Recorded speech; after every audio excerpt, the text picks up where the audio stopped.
Hello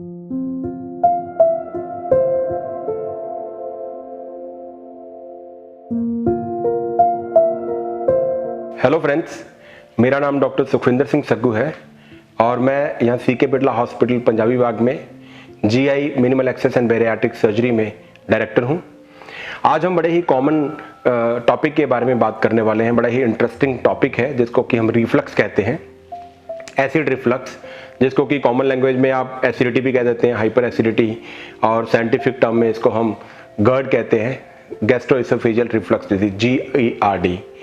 तो आज हम बात करेंगे कि ये रिफ्लक्स क्या होता है, एक्चुअल में चीज़ क्या है और क्या इसके रिस्क फैक्टर हैं, क्यों ये हो जाता है, अगर होता है तो आपको किस तरह से अपने आप को इवेल्युएट करना है और इसका कैसे हम इसको मैनेज कर सकते हैं या फिर कैसे हम इसकी रोकथाम कर सकते हैं। तो रिफ्लक्स को समझने के लिए एक छोटे से एक्सपेरिमेंट से हम देखते हैं कि पहले हमारी जो फूड पाइप है उसका स्ट्रक्चर कैसा होता है। तो अगर हम जैसे इसको देखें तो अगर इसको समझते हैं कि हमारा first part of food pipe है जो कि हमारा मुंह से लेके और छाती में होता है, इसको इसोफेगस कहते हैं। और ये जो अंदर वाला पोर्शन है जो कि डायफ्राम में छाती के नीचे पेट के अंदर होता है, इसको हम रियल स्टमक कहते हैं। तो जब भी हम खाना खाते हैं तो खाना हमारा यहां से जाएगा, इस तरह से ये खाना मुंह से जाता हुआ जो इसोफेगस है फर्स्ट पार्ट में जाएगा और वहां से पेट के अंदर रियल जो स्टमक है उसमें जाएगा। तो ये नॉर्मल प्रोसेस होता है हमारा। और इन दोनों के बीच में जो आप रिंग देख रहे हैं, ये जो रिंग है इसको हम कहते हैं कि ये लोअर इसोफेजियल स्फिंक्टर है। ये दोनों के बीच में स्फिंक्टर होता है। स्फिंक्टर का इसका काम ये होता है कि ये वन वे वॉल्व होता है, खाना ऊपर से नीचे जा सकता है, लेकिन जैसे ही खाना नीचे पहुंच जाएगा तो ये वॉल्व बंद हो जाएगा और खाना फिर ऊपर नहीं आ सकता। ये हमारी नॉर्मल एनाटॉमी होती है। लेकिन कभी कभी क्या होता है कि आपने खाना खाया और खाना खाने के बाद में अगर ये स्फिंक्टर काम नहीं कर रहा, अगर ये स्फिंक्टर बंद नहीं हुआ पूरा, तो जैसे ही हमारा जो स्टमक है, जो जठर जो होता है हमारा, ये सिकुड़ता है ताकि खाना आगे को जाए, लेकिन आगे की जाने की वजह से ये ऊपर चला जाता है। आप देख रहे हैं, तो ये जो स्फिंक्टर है ये खराब होने की वजह से खाना, जो भी हमने खाना खाया है और उसमें यहाँ पे स्टमक में जाकर के कुछ एसिड और एंजाइम भी बनते हैं, तो वो सारे मिक्स होकर के वो ऊपर आना शुरू हो जाते हैं। तो इसको हम रिफ्लक्स कहते हैं। हम इस स्फिंक्टर को ऐसे समझ सकते हैं कि ये हमारे स्टमक का ढक्कन है, ठीक है। और जैसे ही कुछ उसमें डाला अपने स्टमक में, ढक्कन लगा के उसको बंद कर देते हैं, लेकिन अगर ढक्कन पूरी तरीके से बंद नहीं हुआ तो बाहर निकलना शुरू हो जाएगा। तो एक कारण तो इसका ये हो सकता है कि आपका स्फिंक्टर काम नहीं कर रहा। दूसरा कि अगर आपने बहुत ज्यादा मात्रा में खाया है खाना, तो जैसे हम देखते हैं कि किसी भी ट्रंक में कोई कपड़े डालने हो, अगर हम बहुत ज्यादा डाल देते हैं तो उसका जो ढक्कन बंद नहीं होता कई बार। तो उसी तरह से इसमें है कि अगर आप ज्यादा खाएंगे, आपकी खाने की मात्रा, जो आपका पोर्शन साइज है वो ज्यादा है, तो वो इसमें समा नहीं पाएगा और फिर ये जो है ना ऊपर की आना शुरू हो जाएगा। तो इसको हम रिफ्लक्स कहते हैं।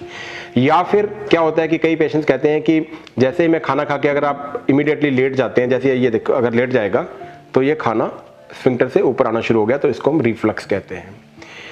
तो इसी के बारे में आज हम जानते हैं कि इसके पहले सिम्टम क्या है। पेशेंट हमारे पास जाते हैं तो कॉमन सिम्टम भी होते हैं इसके, कुछ एटिपिकल सिम्टम भी होते हैं और कुछ अलार्मिंग साइन बन जाते हैं जो कि हमें घबराहट होती है कि हमें इसको अब ट्रीट करना ही करना है।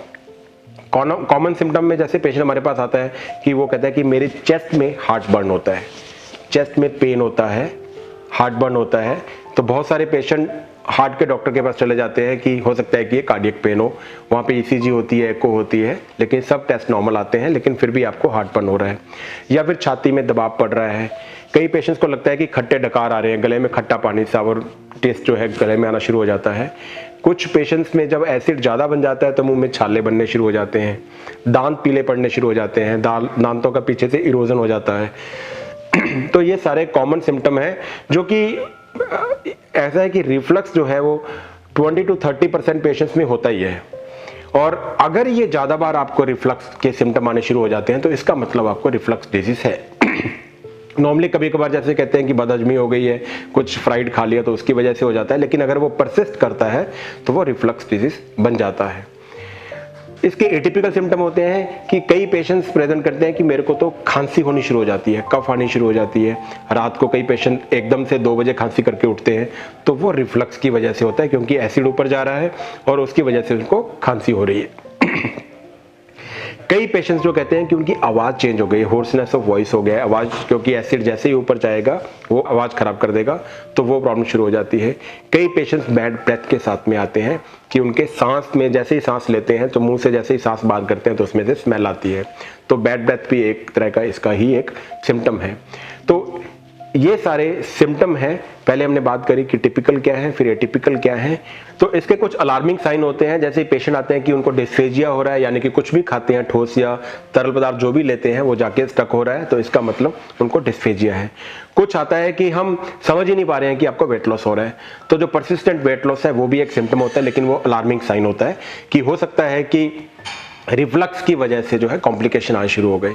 तो ऐसे कोई भी सिम्टम हो, अगर आपको छोटा सा भी सिम्टम है, कोई आपको अगर चेस्ट में पेन है, तो हमें उसी टाइम पे उसका समाधान करने की जरूरत है। अगर हम उसको इग्नोर करते जाएंगे तो हो सकता है कि आपके रिफ्लक्स की वजह से जो है कॉम्प्लिकेशन आने शुरू हो जाए। Thank you so much.